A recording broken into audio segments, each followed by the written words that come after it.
सभी का स्वागत है प्लाज्मा न्यूज़ पर। मैं आपके साथ रिजवान खान। प्लाज्मा न्यूज़ लगातार ग्राउंड रिपोर्टिंग कर रहा है। एमसीडी इलेक्शन को लगातार हम कवर कर रहे हैं। आसिफ भाई का बयान ने पूरे ओखला में हलचल मचा रखी है। लगातार मीडिया के लोग इनके पास दौड़ कर आ रहे हैं, बातचीत करने की कोशिश कर रहे हैं। आसिफ भाई उसकी बात तो करेंगे जो वायरल वीडियो है। उससे पहले मेरा सवाल ये है कि ओखला के विधायक और काउंसलर दोनों एक साथ गले मिल रहे हैं, तस्वीरें बदली हैं। एक तरफ ये तस्वीरें मीडिया के सामने आई तो दूसरी तरफ हमने देखा कि आप और अरीबा परवेज़ हाशमी साहब से मिले। कैसे देख रहे हैं इस मिलन को अपोजिशन के आप? देखिए, मैं इसमें दो बात कहना चाहता हूँ कि अरीबा हमारे और परवेज़ साहब के इख्तिलाफ़ात जब हम अलग अलग पार्टी में थे और हम अपने वजूद की लड़ाई लड़ते थे। परवेज़ साहब कहते थे कि मैं मिले रहूँगा, मैं कहता था कि मैं काउंसलर की ज़िंदगी भर रहूँगा, मैं मिले रहूँगा। हमारे सियासी इख्तिलाफ़ात थे।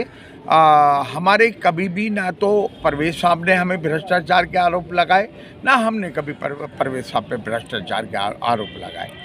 आज जो हालात ओखला में देखने को मिल रहे हैं कि पिछले 3-4 साल से अमानतुल्लाह और वाजिद जो हैं काउंसलर निगम पार्षद, उनके दोनों के एक ही पार्टी से, आम आदमी पार्टी से, बता खाली इख्तलाफात नहीं, लड़ाई झगड़े सड़कों पर उन पर थे।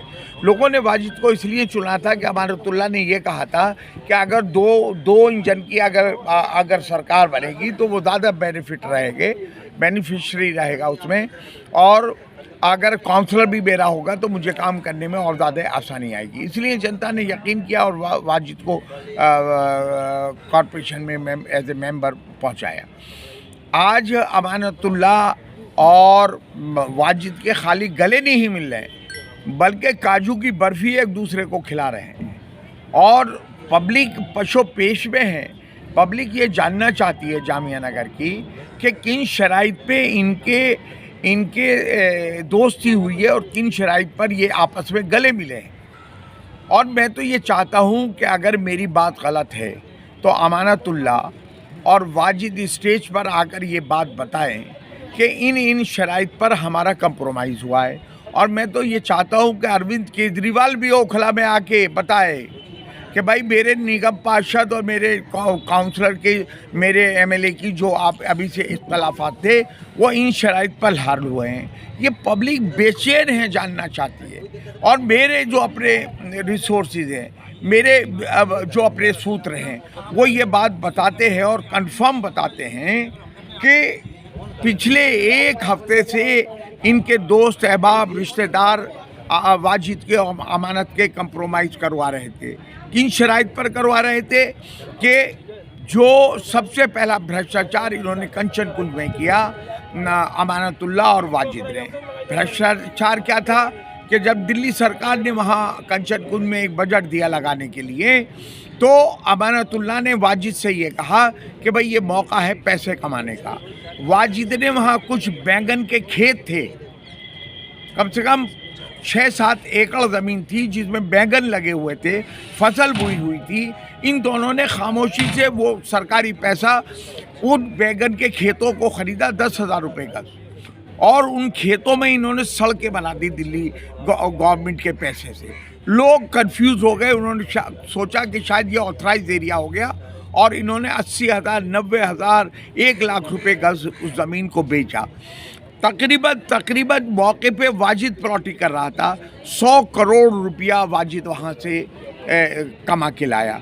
जब अमानतुल्लाह ने कहा कि भाई आप 50 करोड़ मेरे वापस कर दो, तो वाजिद जो है वो बेईमानी पे उतर आया। उसने कहा कि भाई तुमने भी अमानतुल्लाह 200 करोड़ रुपए जो हैं भ्रष्टाचार किया है वक्फ बोर्ड में। अगर तुम इसमें 50% मुझसे लेना चाहते हो तो 100 करोड़ मुझे वक्फ बोर्ड के भ्रष्टाचार में भी दे दो। होते अब जो इनका कंप्रोमाइज़ हुआ, तकरीबन 35 करोड़ रुपया वाजिद ने अमानतुल्लाह के हैंडओवर किया है। 2 दिन तो गिनने में लग गए, कम से कम 20 आदमी गिर रहे थे। अमानतुल्लाह ये कहता है ये बेईमान आदमी हैं, पता नहीं कितने निकलेंगे, मैं ले जाऊंगा और मीटिंग हो जाएगी और हाथ मिल जाएंगे और पता नहीं इसमें कितने निकले। कम से कम 20 आदमी 2 दिन तक उन गड्डियों को गिनते रहे, 35 करोड़ को। अमानतुल्लाह ने 35 करोड़ रुपए लेके कंप्रोमाइज़ किया। अगर अब अमानतुल्लाह ये कहता है कि साहब अगर वाजिद ने काम नहीं किया, वाजिद नाकारा था, वाजिद नाहल था, मेरी ये लड़ाई थी, तो तू फिर उस नाकारा नाहल, उस गुंडे को, बदमाश को, कॉलोनाइजर को, बिल्डर को तो फिर 5 साल जामिया नगर पे थोपना चाहता है। इसका मतलब ये कि तू एक मौका और देना चाहता है उसे भ्रष्टाचार का, और अगले 5 साल, इस 5 साल में जहन्नुम बना दिया अबुल फजल वार्ड को, गंदगी के अंबार खड़े कर दिए। अगले 5 साल में फिर अब तू चाहता अमानतुल्लाह के कर दिए, और एक दूसरे को ब्लैकमेलिंग, बहुत सी बातें हैं मुझे कहते में अच्छा नहीं लगता कि असलियत है। एक दूसरे के बेडरूमों तक वे स्टिंग ऑपरेशन कर दिए गए, क्या क्या नहीं एक दूसरे को इन्होंने, अमानतुल्लाह ने और वाजिद ने एक दूसरे को ब्लैकमेल करने के लिए, फंसाने के लिए, जेलों में भेजने के लिए साजिशें रची हैं। और आज जब आसिफ मोहम्मद खान की बेटी फील्ड में आती है और इन्हें ये लगता है कि भाई अब के तो वाजिद का नंबर तो आ गया, 2 साल बाद मेरा भी नंबर आएगा, फट से दोनों ने हाथ मिला लिया। जनता सब जानती है, कोई सियासी आदमी ये सोचता हो, कोई नुमाइंदा ये सोचता हो कि हम बहुत चालाक हैं और पब्लिक बेवकूफ़ है, मैं ये कहता हूँ कि जनता उन सियासी लोगों से भी ज़्यादा अक्लमंद है, लेकिन जनता बोलती नहीं। हर वो सोचती है कि हम क्यों लफड़ों में पड़े। ये तो वाजिद तो इतना गुरूर तकब्बुर में था, आप सबको पता है। एक गुड्डू अंजार हैं, अभी 15 दिन पहले उनको पीट दिया है ना, और उसके खिलाफ FIR भी करवा दी, जबकि इलेक्शन टाइम में हर आदमी जोड़ के चलता है। इन्हें गुरूर तकब्बुर की तरह था कि हमें तो कोई हरा ही नहीं सकता, हमारे आगे कोई टिके नहीं पर। अब ये दोनों एक हथकंडा खेलेंगे, हमें पता है। देखिए हम तो हैंड टू माउथ है, अल्लाह का शुक्र है सब कुछ है, लेकिन हम पैसे के बलबूते पे इलेक्शन नहीं लड़ रहे, पैसे की बर्बादी नहीं कर रहे। अब ये क्या है, हमें कुछ पता चला, कुछ ठेकेदार टाइप लोग हैं और हर जगह होते हैं, उन्होंने ठेका ले लिया है, किसी को 25 लाख दिए हैं, किसी को 50 लाख दिए हैं, किसी को 5 लाख दिए हैं, किसी ठेकेदार को 10 लाख रुपए दिए। इन्हें अभी भी, क्योंकि वो ठेकेदार वो सोचते हैं कि हम ही हराते हैं और हम ही जिताते हैं। यहाँ मैं सबको नहीं कह रहा, मैं बिल्डर प्रोफेशन को बुरा नहीं कह रहा, मैं बिल्डर्स को बुरा नहीं कह रहा, लेकिन पिछले 2 इलेक्शनों से चंद ऐसे बिल्डर हैं जो बहुत बड़ा काम करते हैं, उनके दिमागों में ये बात बैठ गई है कि हम ही जिताते हैं और हम ही हराते हैं। हम जिसको चाहेंगे वो MLA बनेगा, जिसको बुलाएंगे काउंसलर बनेगा। मैं नहीं मानता, मैं मानता हूँ जो आम लोग हैं, आम जनता है, वो जिसको चाहेगी हराएगी और जिसको चाहे जिताएगी, जिसको चाहेगी काउंसलर बनाएगी और जिसको चाहेगी MLA बनाएगी। पैसे से आप जामिया नगर के लोगों को नहीं ख़रीद सकते। हमें पता है कि कम से कम 4-5 करोड़ रुपया इसमें वाजिद खर्च करेगा, अमानतुल्लाह खर्च करेगा, क्योंकि अमानतुल्लाह को तो अब यह ख़तरा पैदा हो गया है ना कि उसकी उल्टी गिनती शुरू हो गई है। और मैं भी जाल लिए बैठा था अमानतुल्लाह कि इस इलेक्शन में वो कब मेरे जाल में फंसेगा, और अमानतुल्लाह तुम जाल में फंस चुके हो अब, और इसलिए फंस चुके हो कि तुमने अभी तक वाजिद पे सारे एलिगेशन लगाए थे, पब्लिकली लगाए थे। आज उसी वाजिद के मुंह में तुम काजू की बर्फ़ी का टुकड़ा रख रहे हो और वाजिद तुम्हारे मुंह में काजू की बर्फ़ी तुम्हें खिला रहा है। अब दोनों बेगानों सोच रहे हो कि फिर हम 200-300 करोड़ रुपए कमाएंगे। अब वाजिद का तो रिज़ल्ट आ चुका। अमानतुल्लाह तुम खैर बना लो, 2 साल के बाद तुम्हारी उल्टी गिनती शुरू हो गई।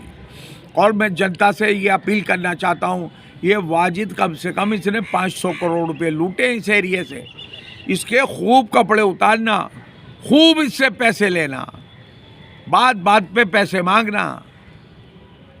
मुझे पता है कि वोट तो आप मुझे ही दे रहे हो, अरीबा को ही दे रहे हो, लेकिन इसके कपड़े ज़रूर उतार लेना, है ना। बहुत ज़्यादा सियासी बनना है, बहुत ज़्यादा चालाक बनना है। तो मैं अमानतुल्लाह से पूछना चाह, अगर मेरे एलिगेशन गलत हैं, अगर मेरे वाजिद से कह रहा हूँ कि अगर मेरे झूठ एलिगेशन है, सिर्फ मैं इल्ज़ाम लगा रहा हूँ, तो तुम दोनों एक साथ स्टेज पे आओ और पहले जनता को यही बात बताओ कि भाई इन शराइत पर मेरे और वाजिद के या मेरे और अमानतुल्लाह के कंप्रोमाइज़ हुआ है, वो जनता बेचैन है, जनता पूछ रहा है। आसिफ भाई, एक सवाल और है कि मीडिया के लोगों ने अमानतुल्लाह खान से सवाल पूछा था आपको लेकर। उन्होंने कहा कि कांग्रेस का कोई जनाधार नहीं है, आप देखेंगे सिर्फ अरविंद केजरीवाल के नाम पर ही वोट मिलेगा पार्टी को। अच्छा, आप मुसलमान को फिर गाली दे रहे हो। अरविंद केजरीवाल की वजह से, वो अरविंद केजरीवाल जिसने जब बीजेपी आरएसएस ने ताहिर हुसैन को फंसाया तो उसने अपनी पार्टी के निगम पार्षद ताहिर को सबसे पहले पार्टी से निकाला। वो अरविंद केजरीवाल, जब दिल्ली में कोरोना आया तो अरविंद केजरीवाल ने कोरोना जिहाद डिक्लेयर कर दिया कि पूरे दिल्ली में अगर कोरोना फैला है तो सिर्फ और सिर्फ इन मुसलमानों ने मरकज से फैलाया है। जब यही अरविंद केजरीवाल से ने दिल्ली में ये हालात पैदा कर दिए, और दिल्ली नहीं पूरे हिंदुस्तान में ये हालात पैदा कर दिए कि मुसलमान अगर कोई सब्जी वाला है, ठेली वाला है, कोई फल बेचने वाला है, उससे लोगों ने सामान लेना बंद कर दिया कि मुसलमान तो कोरोना जहाद कर रहे हैं। भाई, जिहाद है इनके लिए। ये अरविंद केजरीवाल ने मुसलमानों को इतना पूरी हिंदुस्तान में बदनाम किया। अरविंद केजरीवाल ने कहा कि भाई 2 लिस्टेड रोज डिक्लेयर करता था, मरकज़ की अलग करता था और दिल्ली की अलग करता था। अरविंद केजरीवाल तो पूरा दिल्ली का मुख्यमंत्री था। उस अरविंद केजरीवाल के नाम पर मुसलमान वोट देगा, जिसने मौलाना साद के साथ क्या क्या नहीं किया, उस अरविंद केजरीवाल को वोट देगा कि जब मनीष सिसोदिया या सत्येंद्र जैन फंसते हैं तो उन्हें तो वो भगत सिंह की उपाधि देता है, और अमानतुल्लाह जब तुम फंसते हो ना तो तुम्हारी सपोर्ट में कांग्रेसी आते हैं। अरविंद केजरीवाल, तुम्हें शर्म नहीं आई अरविंद केजरीवाल का नाम लेते हुए कि मुसलमान अरविंद केजरीवाल के नाम पर वोट देंगे? अभी लक्ष्मी और गणेश की बात आई कि नोट पर लक्ष्मी और गणेश का फोटो। हम सब धर्मों का एहतराम करते हैं, इज्जत और करनी भी चाहिए, लेकिन अरविंद केजरीवाल ये मुल्क गंगा जमनी तहजीब से चलता है, ये धर्म के आधार पर नहीं चलता है। जो भी धर्म के आधार पर इसको चलाने की कोशिश करेगा, आज नहीं कल उसको ये सब भुगतान भुगतना पड़ेगा। बहुत बहुत शुक्रिया अरविंद आसिफ भाई। केजरीवाल के नाम पे मुसलमान वोट देगा, ये बड़े शर्म। तुम मुसलमान, अमानतुल्लाह, तुम मुसलमानों को गाली दे रहे हो। तुम ये कहते हैं कि मैंने ओखला में इतना डेवलपमेंट किया, वाजिद ने इतना डेवलपमेंट किया, हमने आपकी ये लड़ाई लड़ी, फिर आप वोट मांगते तो बात समझ में आती है मुसलमानों की। आप अरविंद केजरीवाल के नाम पर वोट मांग रहे हो मुस्लिम एरियो में। मुसलमान बहुत समझदार हो चुका है। आसिफ भाई लगातार हमलावर हैं, विधायक से लेकर काउंसलर तक। इन सारी तस्वीरों को सबसे पहले हम आप तक पहुंचाने की कोशिश करेंगे। Thank you for watching plasma news.